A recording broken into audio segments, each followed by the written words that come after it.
Mungu anaendelea kujalia neema kanisa hili kuwa na watoto. Ni baraka hiyo.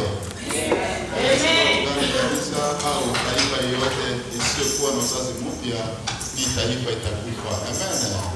Lakini sisi tunashukuru Mungu kwa kizi kana anaendelea kutubariki na watoto, na pia tuendelea kuona kwamba watoto wengine watakuja katika siku zinazokuja.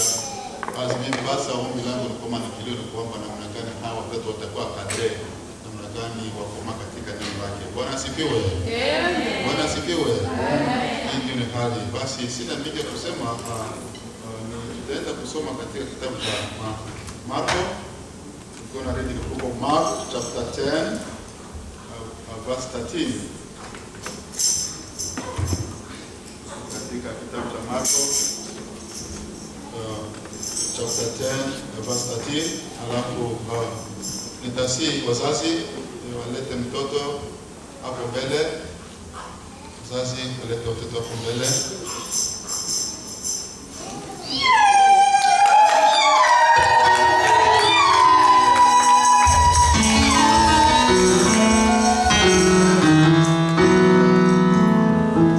Basi Mark chapter 10 verse 13. I'll read.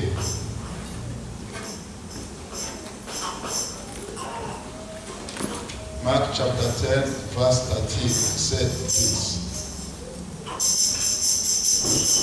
People were bringing little children to him in order that he may touch them. But the disciple rebuked them.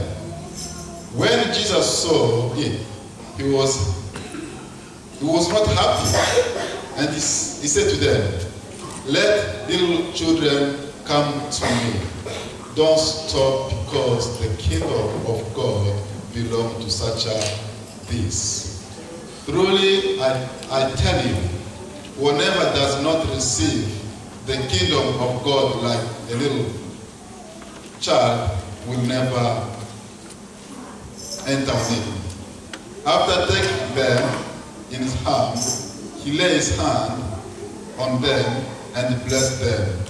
As was setting out of journey, a man ran up and kneeled down before him and asked him, "Good teacher, what must I do to inherit eternal life?" Bwana asifiwe.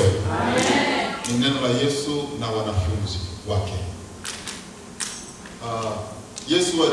Jesus was so disciple of Jesus misunderstood Jesus. Hawakuweza kumuelewa. Walikuwa na protege Yesu kama vile protege, walikuwa nafikiri hawakuelewa filosofia ya Yesu Kristo. Walikuja kumuelewa baadaye wakati walijazwa na Roho Mtakatifu. Walikuwa na protect Yesu. Yes, disciple walikuwa na haki, sababu gani? Watu walikuwa wanamtakia Yesu mabaya mengi, pia ilibidi wa protect, lakini Yesu alikuwa anavunja baria hiyo. So walileta watoto. Watu wengi walileta watoto kwa Yesu Kristo, wa mama. Na nilipoendelea kubariki watoto katika siku inayopita, hawakuniambia kama watoto walitoka kwa Wakristo au kutoka kwa Wakristo. Yesu alisema kwamba wamama walileta watoto kwa Yesu. Na wanafunzi wa Yesu walipoona mambo kama livyo, they rebuked them. Alafu ni kwetu nyumbani tunasema kwamba toka huko wewe. Unajua kama vile mnakuja fanya nini huko?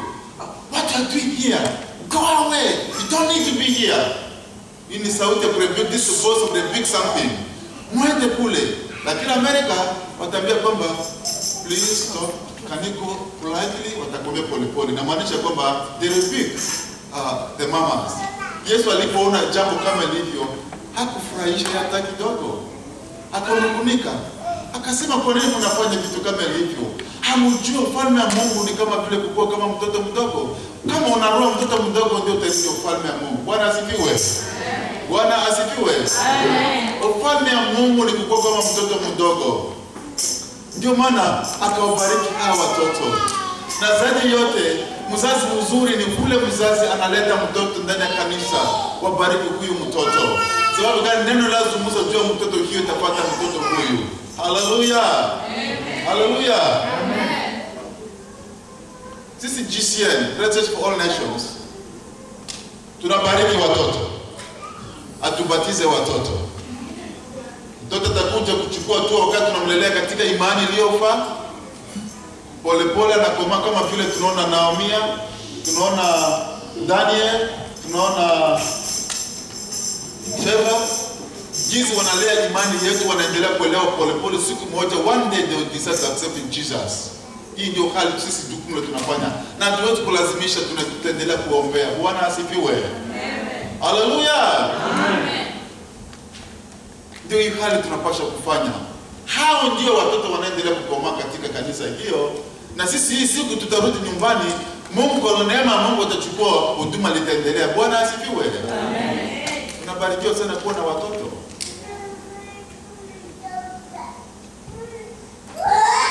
I'm not critical. Inchi yote kwa te inchi ina gani kama ana uzazi akalete watoto, ni inchi sio kama itaishi. Inchi ni binadamu. Basi sina mingi kusema, tunashukuru mama Sharon Neema. Yes. Asante kulipeleka mtoto ndani ya kanisa.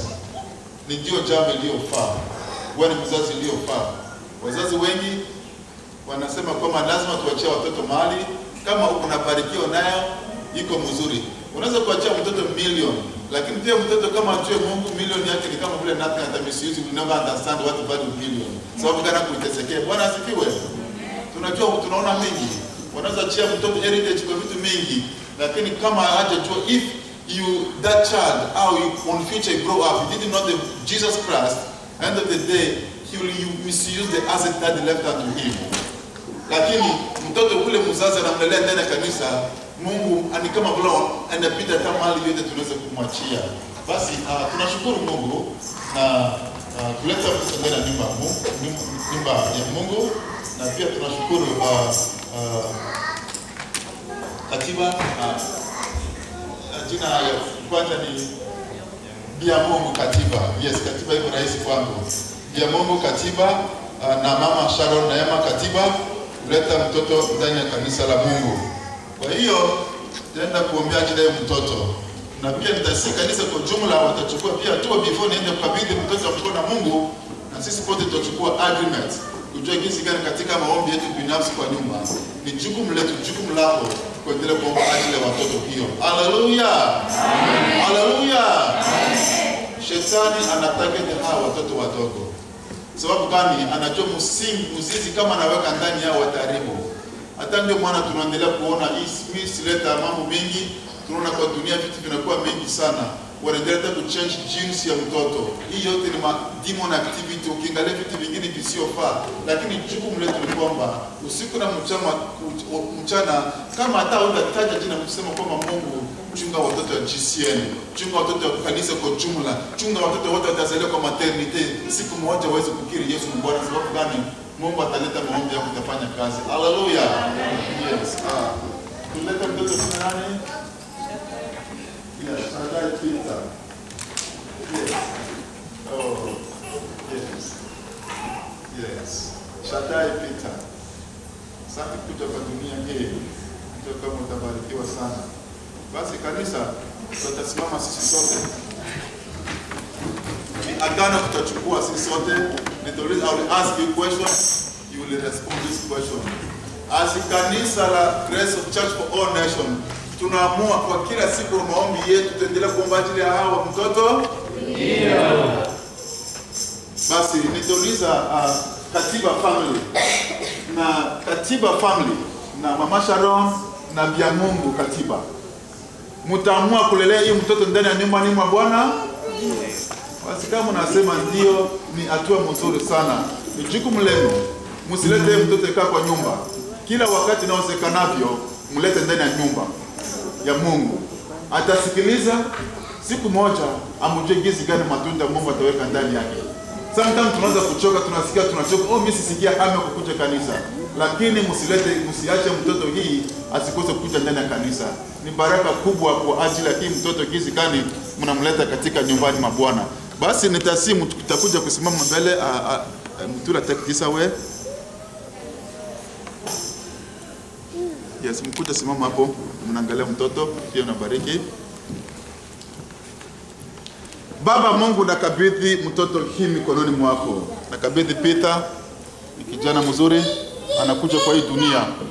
Dunia mzuri wewe ndio uliumba, lakini shetani anageuza. Anajua kwamba hii kijana yetu Peter atalelewa katika nyumbani mwako. Na vile gizi Yesu alisema kwamba lete watoto wakuje nyumbani mwangu. Ufalme wa Mungu ni kama vile waliofanana na mtoto ndio wataendelea kuirithi hayo. And this moment nakuja kabidhi na bariki Peter. Mungu namuombea protection ajili ya nguvu yote ya giza, mipango yote ya shetani linashindwa ni katika jina la Yesu Kristo. Hana uwezo yoyote. Najua kama wewe una mamlaka, wewe una authority. Aliyogonjwa yote hata kuna control juu maisha yake, na kabidhi roho yake. His life belongs to you. His soul belongs to you. His mind belongs to you. Everything belongs to you, Jesus. Is your asset, is your property. I declare victory in the name of Jesus upon Peter. Thank you, Jesus, for things you will do upon him. Thank you for things, miraculous things you will do in the future upon him. Thank you, Jesus, for blessing. You will continue to bless him every day as he will keep growing every day. Thank you, we worship you, I give you glory. I dedicate him unto you. Is your tool, is your asset. Thank you for everything. We worship you, we give you glory. In Jesus' name, amen.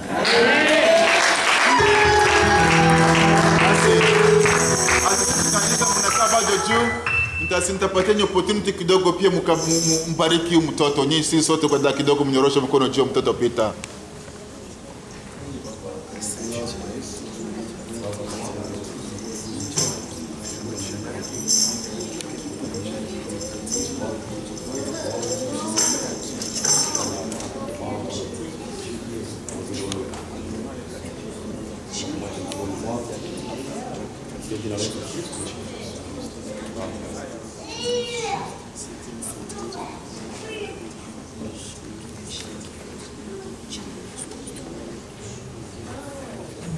Amen.